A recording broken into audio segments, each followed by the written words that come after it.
It was a cold autumn morning in 1443 when Gjergj Kastrioti, known to his men as Scanderbeg, stopped on a rocky hill overlooking the fortress of Kruja.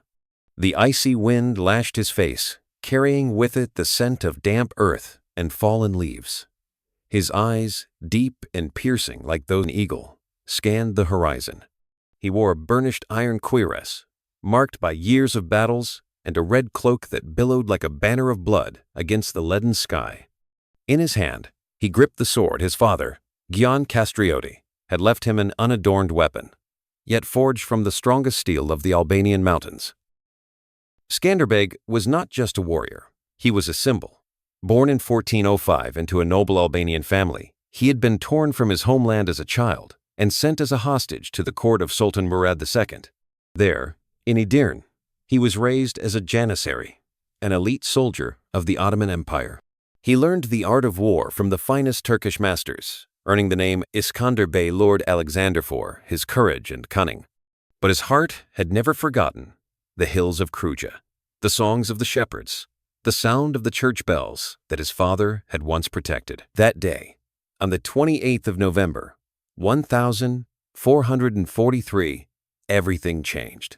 During the Battle of Niš, while fighting alongside the Ottomans against the Hungarians of Janos Hunyadi, Scanderbeg made a decision that would alter history. With a swift command, he ordered his men, a small band of Albanian knights, loyal to his cause, to abandon the Ottoman camp. He rode like lightning toward Kruja, carrying a forged decree from the Sultan that granted him control of the fortress.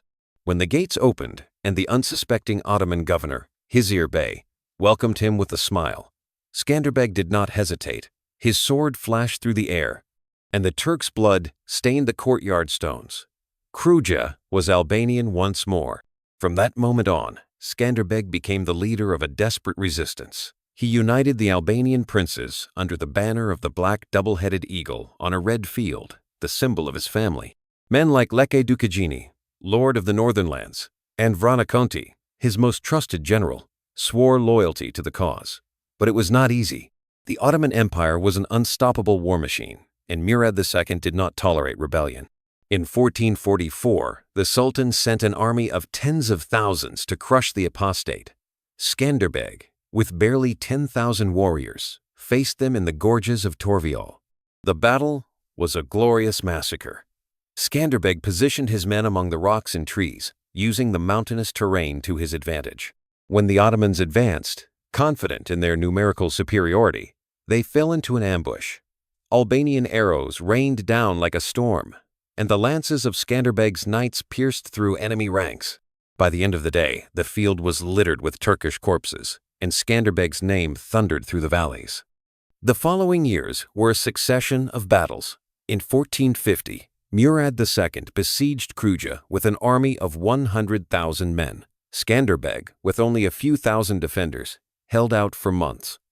It was said that at night, he would ride out of the fortress with his bravest knights, striking the Ottoman camps like a wolf among sheep.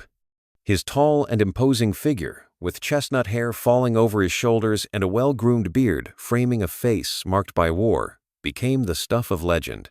The Turks feared him, the Christians revered him. But Scanderbeg was not invincible. Death claimed him on the 17th of January, 1468, in Lecce, struck down by a sudden fever. He was 63 years old, an age few warriors reached in those times. He was buried in the Cathedral of St. Nicholas, and his men mourned a leader who had given them freedom if only for a while.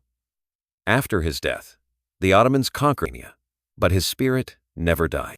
Even today, in songs and stories, Scanderbeg remains the eagle soaring over the mountains, a man who defied an empire with the courage of a lion and the faith of a saint.